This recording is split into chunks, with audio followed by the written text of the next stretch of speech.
Good morning. Welcome to Breakfast with Charlie State and Naga Munchetty. Our headlines today.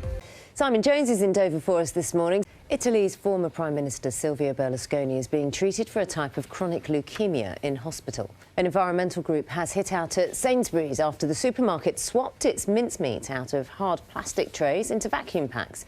Good morning, it's Friday the 7th of April. Our main story today. Passengers travelling through Dover are being warned they will face delays as millions of British holidaymakers are expected to head abroad this weekend.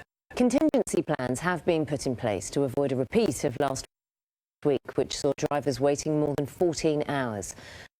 Our transport correspondent Katie Austin has more for us in Dover. Police in Northern Ireland have warned that dissident Republicans could try to provoke unrest over the Easter weekend as events take place to mark 25 years since the Good Friday Agreement. Chief Constable Simon Byrne said the trouble could be an attempt to draw officers into gun or bomb attacks. Vincent McAviney has more. Time now is 9 minutes past 6 on Friday morning, Good Friday of course, and Sarah's got the weather in. 13 minutes past 6. We're 1 month away from King Charles's coronation, and with a new monarch comes new money. Millions of banknotes featuring the image of the King are currently being made, but will only enter circulation next year. Kevin Peachy has been given exclusive access to the printing process. Fascinating seeing all that money, isn't it? Yeah, it's a different world, isn't it? 6:15 is the time. Let's take a look at today's papers. Anything on the insides? A big piece here. This is actually in the Telegraph.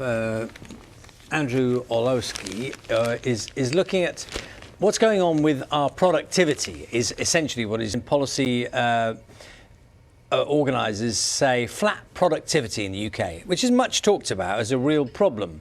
It rose by 2% on average every year in the 3 decades to 2008, but just 0.5% annually. That in 2004, apparently, a Finnish government tax auditor was found dead at his desk, where he'd sat undisturbed for 2 days. This is going somewhere. Not Carl. one of the 100 or so colleagues on the same floor had even noticed, and no one had noticed any disruption in productivity. So that's kind of like His productivity of the productivity of the unit in which he worked. He was just, but nothing was being done, which is a very sad start to the story. But it's talking about how titles these days, like people having names of things that no one understands what they do, means that they get away for years with doing no work. Well, so that's in not new, is it? amongst a lot of other issues, they draw attention, for example, 40 years ago, he says, you could tell what someone did from their job title. Yeah. He said now it's a complete mystery. When you can't even understand the name of the job that someone does, how does anyone judge whether or not they're doing any work? And the gist of it is that lots of people hiding under banners, just spending years and years at work, no one knows what they do.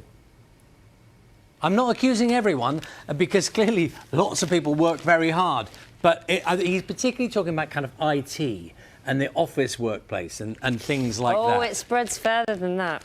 But it's interesting though, isn't it? Interesting. I wonder what title. People's titles are interesting, are they? And you hear someone's title, what is that? I don't know. Let me tell you this Any story. spring to mind? So Peter Brown is who I'm going.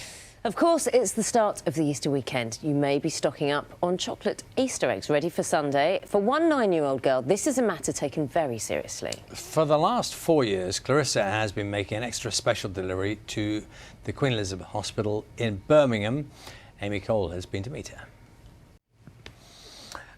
It's really little things, little things. Easter eggs into a hospital makes a difference. Yeah, absolutely. It will make a lot of difference to lots of people who are just there wishing they were home and just knowing that someone else is thinking about them.